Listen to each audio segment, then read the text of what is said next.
Assalamualaikum warahmatullahi wabarakatuh. Kembali lagi di AF19 channel yang membahas tentang informasi dan soal-soal P3K. Seperti biasa, yang baru pertama kali menemukan channel ini, jangan lupa untuk tekan tombol subscribe dan aktifkan loncengnya agar setiap saya mengupdate soal-soal terbaru, Bapak Ibu lah yang pertama kali mendapatkan notifikasinya. Terima kasih, langsung saja ke soal nomor 1. Guru dalam memfasilitasi pembelajaran abad 21 sebaiknya, apakah yang A. memfokuskan diri kepada penguasaan materi pembelajaran, yang B. menjadi pengendali utama terhadap materi pembelajaran, yang C. memfokuskan diri kepada penguasaan aplikasi komputer kontemporer, yang D. mengutamakan agar peserta didik menguasai materi, yang E. menekankan kepada pengembangan keterampilan belajar. Nah, mari kita cari tahu jawabannya. Yang A ini memfokuskan diri kepada penguasaan materi pembelajaran, itu harusnya keterampilan proses belajar, ini salah. Yang B menjadi pengendali utama terhadap materi pembelajaran, itu harusnya berpusat pada peserta didik, ya ini juga salah. Yang C harusnya keterampilan proses belajar, bukan memfokuskan diri kepada penguasaan aplikasi komputer kontemporer, juga salah. Yang D itu mengutamakan agar peserta didik menguasai materi, ini juga salah, harusnya keterampilan proses belajar. Jadi jawaban yang paling tepat adalah yang E, menekankan kepada pengembangan keterampilan belajar. Nah, jadi jawaban yang paling tepat yang E. Soal selanjutnya, model pembelajaran abad 21 yang menekankan hasilkannya produk dan menekankan otonomi belajar sejak mulai merancang, melaksanakan dan mengevaluasi hasil belajarnya adalah, apakah yang A. pembelajaran berbasis proyek, yang B. pembelajaran kooperatif, yang C. bermain peran dan simulasi, apakah yang D. pembelajaran diskusi online, dan apakah yang E. pembelajaran kontekstual. Ya, jawaban yang paling tepat adalah yang A. pembelajaran berbasis proyek.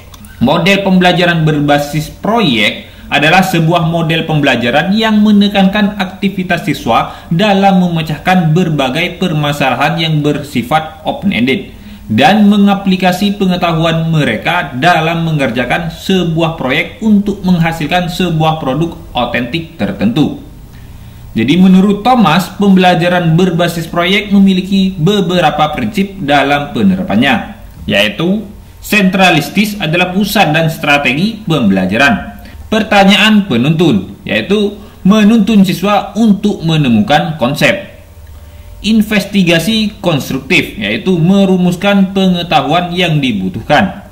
Otonomi, yaitu otonomi untuk menentukan target sendiri. Soal selanjutnya, jika di silabus ada diksi memecahkan masalah sampah, maka itu dapat ditemukan pada komponen silabus, apakah yang A. materi, yang B. kegiatan pembelajaran, yang C. kompetensi dasar, yang D. indikator, atau yang E. tujuan pembelajaran.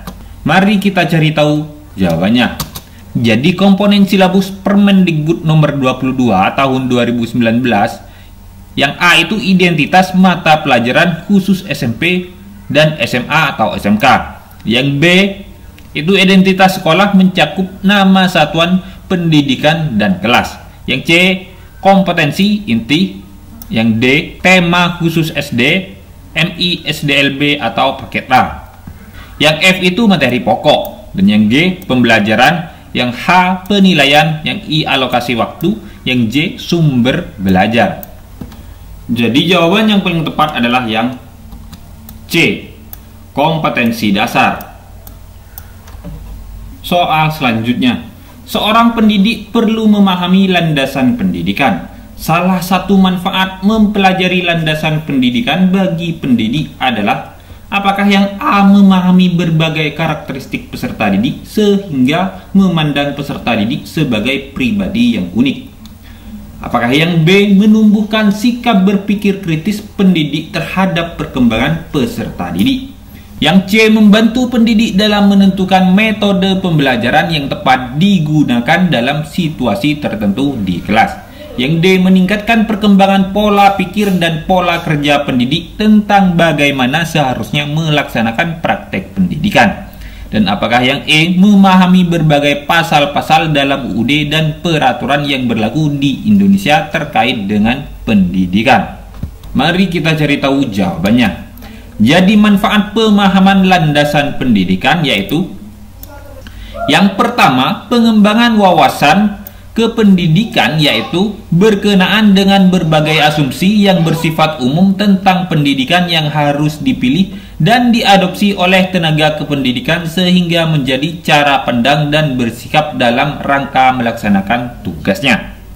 Yang nomor 2, meningkatkan perkembangan pola pikir. Nah, ini meningkatkan perkembangan pola pikir dan pola kerja pendidik tentang bagaimana seharusnya melaksanakan praktek pendidikan.